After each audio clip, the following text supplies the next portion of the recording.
You Booked It, episode 219.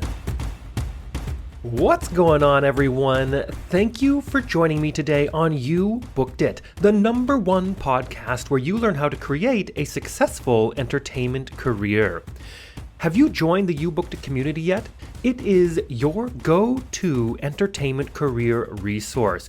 Inside, you'll have direct access to Broadway performers, Emmy nominees, and people just like yourself navigating this industry. Learn from those walking the walk. Build industry relationships, access unlimited masterclasses, and learn how to book the job more consistently. Join free today. Tap the link in the show notes or go to youbookeditpodcast.com/invite to get inside. And now, let's meet today's guest. Okay, let's kick off today's episode. I am super excited to introduce my guest today. It is Dana Lyn Baron. Are you ready to dig into this, Dana? I am so ready, Dane. Brilliant. Dana is an American actress and voiceover artist known for her extensive work on stage and screen. On-camera career highlights include guest appearances on NBC's This Is Us, Showtime's Shameless, Amazon's BOSCH, and FX's Golden Globe, SAG, and Emmy Award-winning The Assassination of Gianni Versace. She also acted in Netflix's Oscar-winning MANK, starring Gary Oldman, and starred in the leading role in the Emmy Award-winning comedy In Passing. This breakout actress also appeared in Aaron Sorkin's Being the RICARDOS. Dana, that is a very concise and quick intro of who you are, what you've done, but why don't you tell us a little bit more about yourself, fill in those gaps, and a little bit more about what you do as a professional in the entertainment industry? Well, I'd be delighted to do that. Beautiful. I am Dana Lyn Baron again. I am originally from Kittery, Maine, born in a naval hospital. I grew up in San Diego, California, and lived in New York after college for about a decade, and I currently call Los Angeles my home. I have been a performer basically for most of my life, and I am really excited to be here. Very cool. Love it. Let's dig into this first section here. And Dana, look, I am a sucker for a good quote. What is your favorite quote you'd like to share with everyone? I have many quotes that I really love, but I'm going to go with this one. I have no idea who said it, but here it is. I tried to be normal once. Worst 2 minutes of my life. So the reason I like that quote, see, I like that pause there.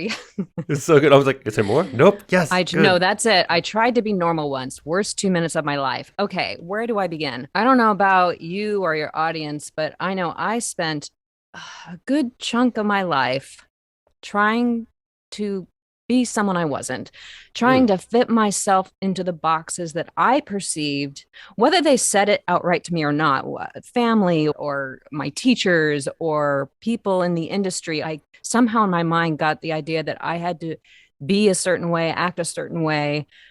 And so, long story short, I wasn't just being me, and I wasn't believing that who I was enough, right?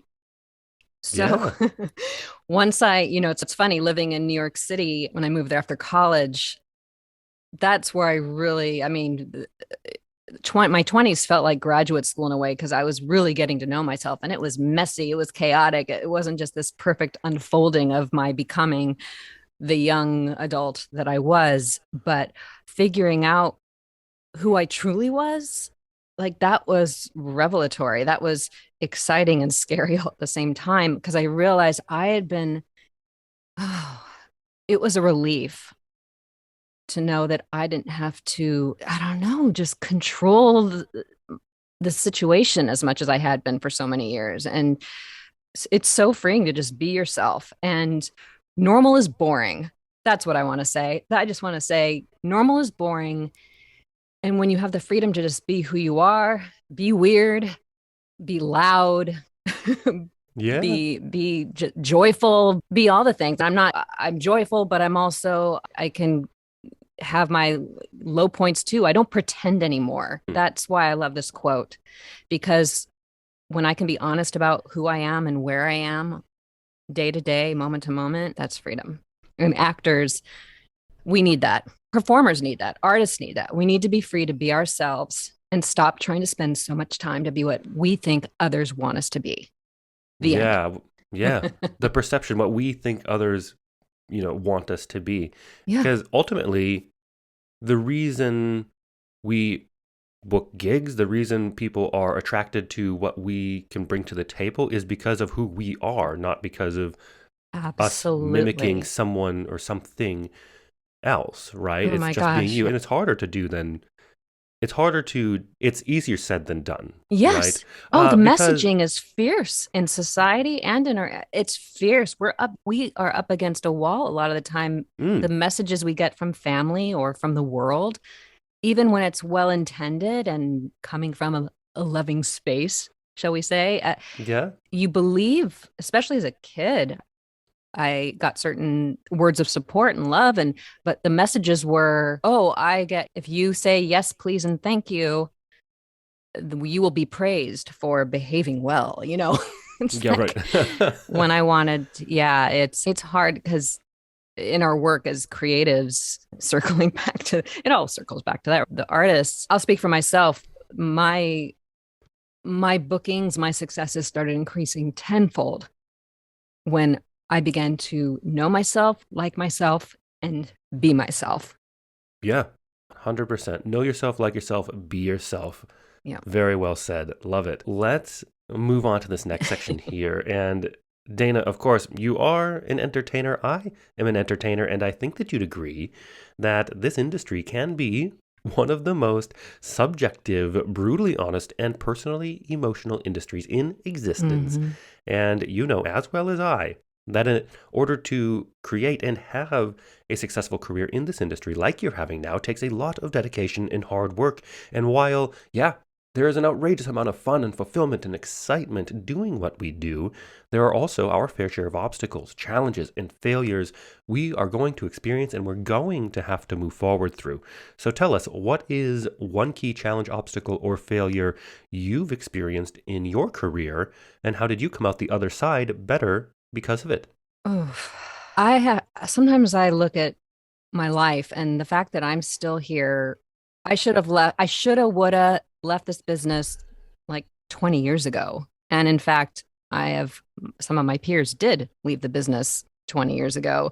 I couldn't get, so my obstacle, I couldn't get arrested in this business for so many years, you guys. Oh my God. I don't even know how to say. After college, years, we're talking decades, guys, couldn't get reps. And without reps, of course, I wasn't getting the what I call decent, good auditions. No jobs. I didn't book my first primetime TV show until I was in my mid 30s. And I kept going anyway. I know the reason, actually. I was going to say, for some reason. No, I know the reason because God help me. I would ask myself, do you love what you do? And every time the answer was yes. If I asked myself, can you work in an office? Can you go do this instead? There was like this loud no that just screamed in my head. So I Mm, kept going. But you guys, I could not get arrested.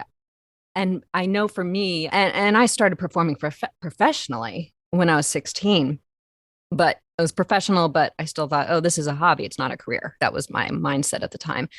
But even so, my insides and my outsides just didn't match up for the longest time. So, professionally, anyway, from the industry side, I got people telling me they didn't know what to do with me. I seemed older than I was. I didn't look older, but I seemed older. So it was weird. And I also, struggled with my weight for a long time. And not that I'm in a place now of acceptance of my body and just knowing what a healthy body actually is. But in my youth, I struggled a lot with that, with weight, with body image, a lot of those things. So my insides, though, didn't match with my outsides, but also I was going after this pursuit of these jobs on stage, on screen, but I didn't actually believe in myself deep down. I didn't believe in myself. And yet I kept going. So, what I learned from all this is I kept going anyway. And what I learned was perseverance and resourcefulness and just having the courage to follow that gut impulse, that intuition that tells you, you know, when you come across something and it may be scary, but there's like a light in you, something lights you up, something's lighting me up about this. So I have to go forward with this. But that's a long answer to the biggest obstacle was like decades of not going anywhere, but feeling utterly compelled to keep doing what I love to do.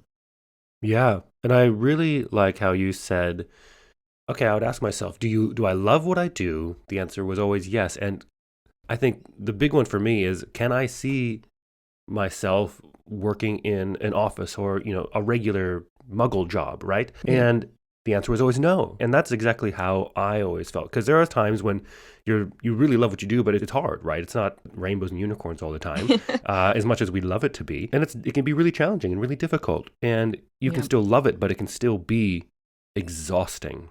Oh, yeah. And my biggest thing always through my career is like, I've done regular jobs. I Mhm. can do the job well. I can, whatever the thing is, Yeah. but I'm like soul crushed. I'm there. I'm like, this is 100% not where I'm supposed to be.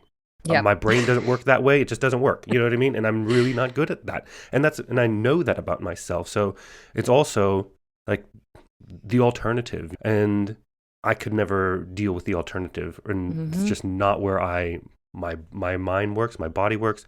And that resonated really a whole lot with me because Yeah. that's exactly how I feel. And that's interesting you say because my day job in my 20s was I was a temp. I was a super temp, executive administrative assistant starting in New York. I worked at some major studios, major production companies, and I'm really good at my job. I'm a very capable person. And in fact, related to the period of time when I wasn't getting arrested in New York, I started producing films, short films, and learning that skill. So I was a temp in these offices though, and I was offered jobs. There were several moments that I could have gone down that path Mm. easily. But I said, in fact, I'll mention one. I spent some time in Scott Rudin's office in New York, and I was filling in because they were looking for someone for this one particular position. And they offered it to me. And I took a breath and said, I can't give you 200% here. I am flailing right now, but I am trying to be an actor. I acknowledge that it's not like I was getting offers left and right, but I wasn't done trying to build my career as an actor. So no, I can't take this job in this powerful production company. Anyway. Yeah. Yeah, very cool. And to make that decision is also a big decision in committing to yourself. Did you find, or would you recommend, uh so you said you're working as a temp, but you're working for production companies and Mhm. still industry related, right? Yes. What are your thoughts on that? Is like, okay, if you're striving to be an actor or whatever the thing is, the performer, say, in whatever part of the industry, what are your thoughts on, okay, if you still need to make some money Yeah. and finding jobs that are industry related, is that something you recommend people do? I think personally it's fantastic. Now it depends because I wear a bit of the producer hat still in my life as an actor. So I'm very good and I'm interested in the business side. I've been reading the trade paper, Variety and Hollywood Reporter since I was 18. So I have a natural interest in the business. I have actor friends who are very successful too, who are utterly oblivious about the business. They just couldn't care less. Um, but Yeah. I personally think it's phenomenal. Like, I learned so much. I worked when I got back out to LA from New York. Most of my time I floated around Warner Brothers. That was my main home. I was also at 20th Century Fox. But Warner Brothers, I love that lot. And for me, forget about even the office I happened to be working in and the learning things in. One of my favorite things to do was my lunch break. I'd wander around the lot and just soak it in. There was something about even now though, when I see a water tower on a studio lot, I'm a kid. I think I think even if it's for a short period of time, it's so valuable for actors to spend time in a company or at a studio that's part of this industry for the learning aspect of it. But also, just if you feel so often, we can feel so far away from that thing we dream about, that thing we desire. Mm. I think it can be very good to have that way to spend time. Like, I was able to walk around the lot and start in my mind. I'd say yes. I'd see a sound stage with a whole set built up. I'd be like, yes, I want that. Yes, I would. And start to feel like, yes, I see myself here. Yes, I see myself when I'm on this lot working as an actor. I was starting to visualize my dreams and desires coming true, that being a working actor. I know Yeah. also I interned. It's funny. I don't, I have to be honest, I don't fully know the state of internships at this point, but I interned at It's several very casting gray. offices. Yeah, but interning at a casting office, oh my gosh, eye opening, so eye opening. And now interns don't tend to make money, so that doesn't help as far as that goes. But I'm a big believer in, yeah, work in the industry however you can, because I started off temping in finance, Mm. and that was soul crushing. But in New York, anyway, they loved their artists. So I could go off and go to Equity for an audition or whatever. And they were actually far more flexible than the entertainment companies were. But still, I didn't care about finance. I was offered jobs in some of those companies too, big, big global companies. And I thought, I will die if if I accept this Yeah. job. I will die. Yeah, and I really liked how you were talking about the visualization aspect of it, Mm-hmm. of being on set and immersing yourself into that world.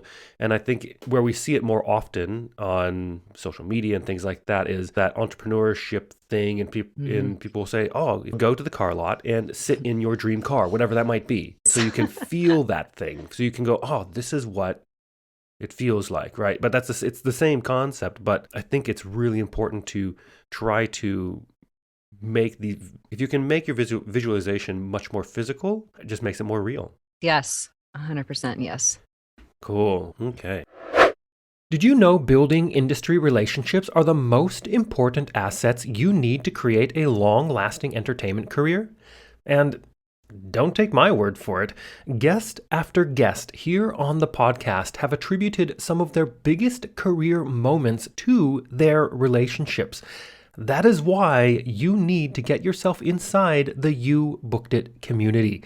You'll learn what you need to do to get noticed, and make sure your headshot stays in the callback pile so you can book the gig more consistently and create a successful career.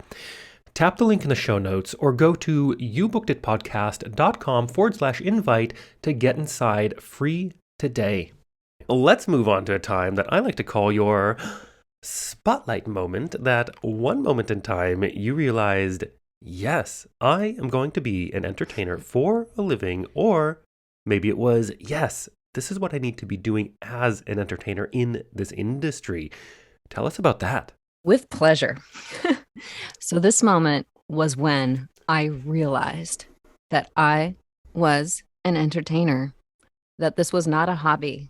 This was the path I wanted for my life.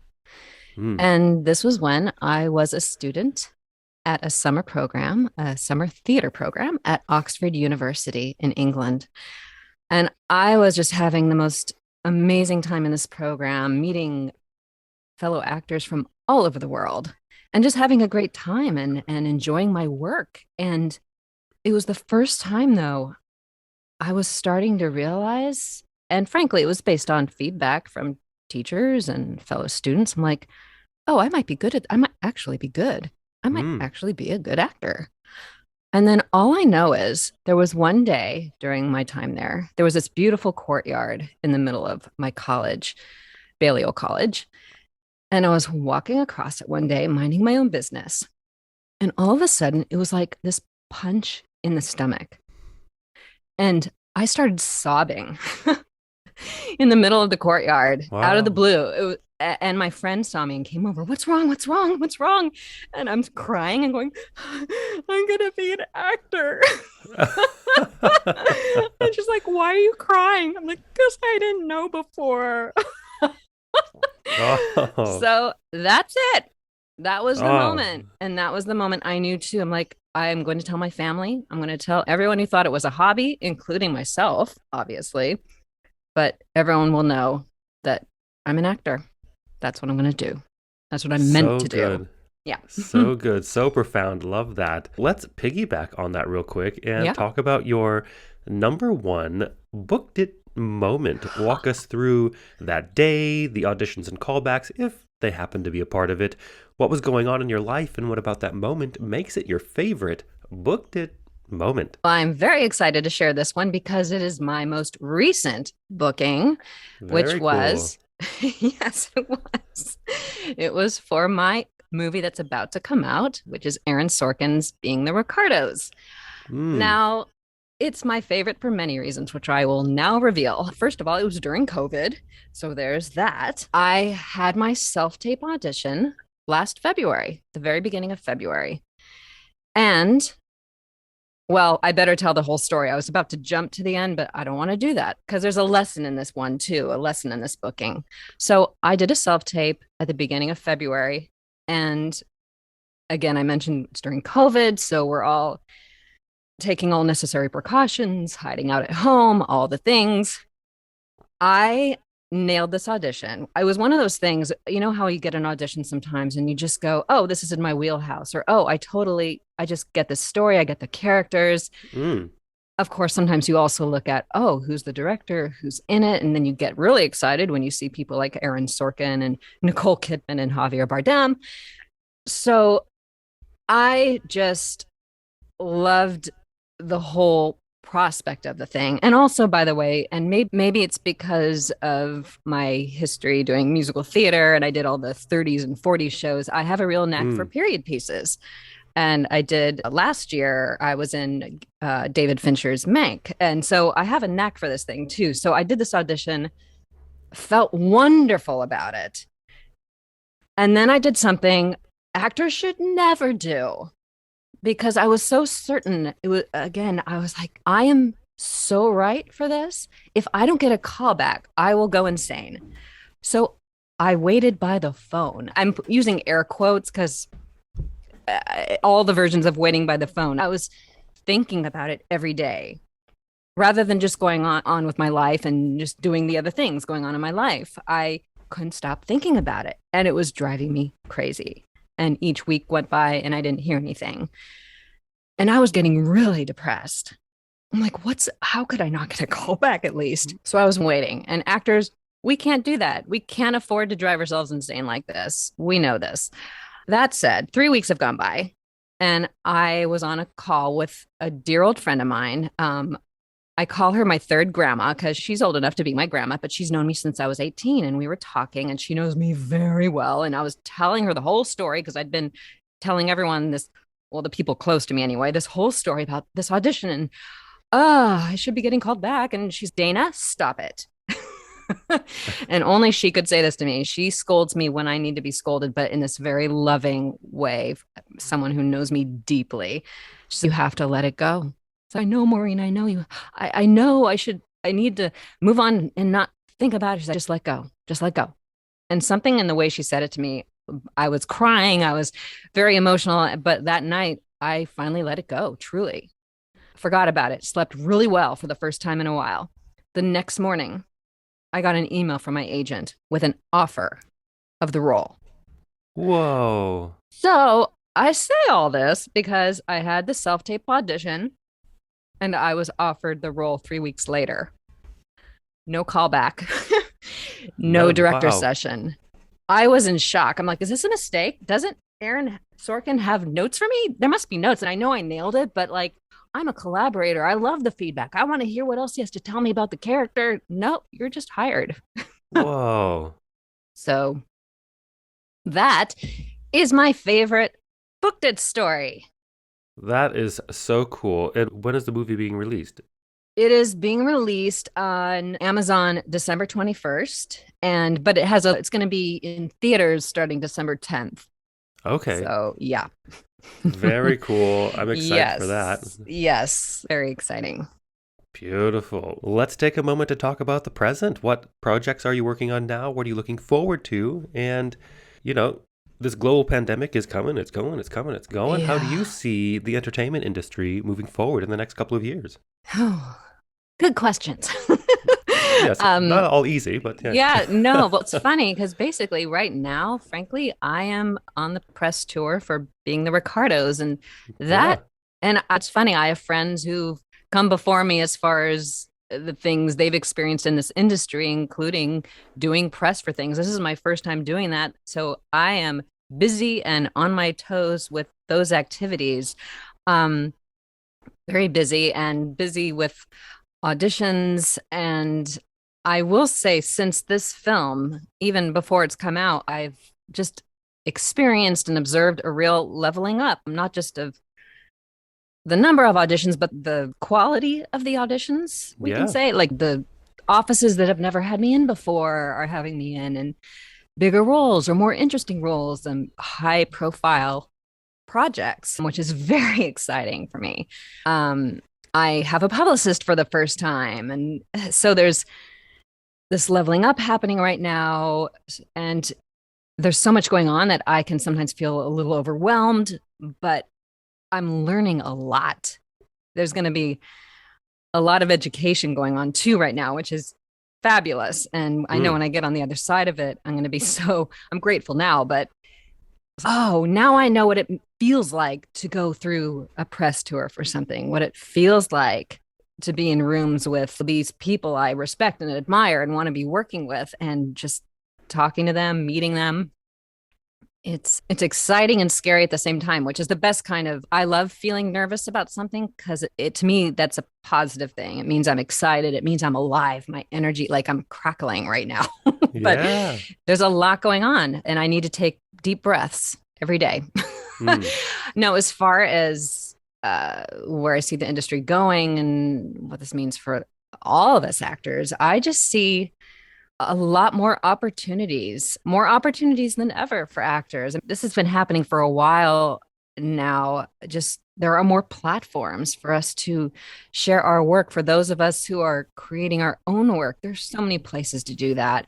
Self tapes has been a real revelation, I think. It's funny because my friends who are from, say, London or Sydney, they've been doing self tapes forever, especially when it comes to, say, those actors from those places who are auditioning for American films. They've been putting themselves on tape forever. So I know, and myself included, a lot of us American actors, even before COVID, self tapes were starting to increase, but I had a huge resistance to them for Mm. quite some time. But now, what I noted, and again, I know how fortunate I am in many regards, but I will say, during COVID, when things moved to self tapes completely, my audition numbers were through the roof. There were quiet times too, for sure. But once like the industry reopened, I was like slammed with auditions. And these casting directors, for maybe for better, for worse, with self tapes, they can see far more people than some offices only bring in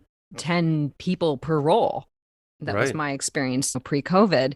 And sometimes I'd be in those waiting rooms going, gosh, we're really lucky because for each of these roles, I can see there's only 10 of us per role. For the casting directors with self tapes now, they're looking at a lot more talent.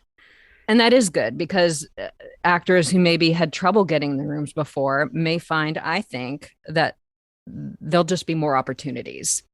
So that's what I have to say about that. Yeah, very cool. I agree. I agree. Yeah, technology is has and is revolutionizing this industry in a lot of ways and hybriding it, and it's really interesting to see, and it's going to be cool to see how it develops. Yeah. Cool. Well, let's move on to one of my favorite sections in the interview. I call it the Grease Lightning Round. I am going to ask you a handful of questions. I want you to answer them as quickly and concisely as possible, one Okay. after another. Are you ready? I'm ready. All right, first question. What was the one thing holding you back from committing to a career as an entertainer? To be honest, my family didn't understand this as a career choice, nor did I. So I think that was also a blessing in disguise because it gave me all kinds of skills Mm, to create my own path, love such as it. resourcefulness, persistence, creating my own projects. Beautiful. Second question. What is the best piece of advice you have ever received? Never stop learning, never stop growing. Third question. What is something that is working for you right now? Or if you'd like to go pre-COVID, what was working for you before our industry took a bit of a pause? Self tapes are working for me actually, both before COVID and during. And I have to thank, I stayed in class. My acting coach kept his class on Zoom. Hmm. And for the first several months of the shutdown, we focused exclusively on self-tapes, doing amazing scene work and doing self-tapes. And it just made all of us who were in that class together so confident in working the technical part of our auditions as well as the artistic. And I actually love them now. I feel like I'm making mini movies. Yeah, cool. Fourth question. What is your best resource, whether that's a book, a movie, a YouTube video, maybe a podcast or piece of technology you've found is helping your career right now? It's funny because I'm actually overdue for a reread of this. I just pulled it from my bookshelf again, but I have many times read and reread The Mystic of the Theater, Eleonora Duse by Ava Le Gallienne. I I love have it. not read It's a that. go-to. Yeah, it's a must read for any actor. Okay, writing it down and getting it. Thank you. Hmm. And the fifth question. If you had to start your career from scratch, but you still had all the knowledge and experience you've collected from your career in the industry, what would you do or not do? Would you do anything differently, or would you keep it the same?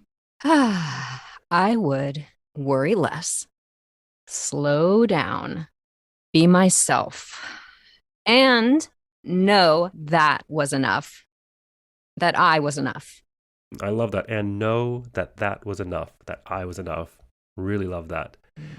And the last question. What is the golden nugget knowledge drop you've learned from your successful career in the industry you'd like to leave with our listeners? It's a marathon, not a sprint. So we all have to stay in shape emotionally, mentally, physically, and spiritually. Yes, it is a marathon. So good.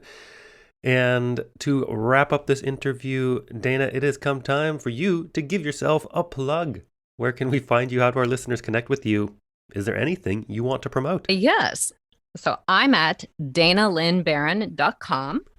I'm also Dana Lyn Baron on IMDb and all my social media platforms. Oh, and I should mention that my middle name, Lyn, is spelled Lyn, just one N. So that's Dana Lyn Baron. Beautiful. And for everyone listening out there, I've put the links to all of Dana's different resources so you can easily connect with her.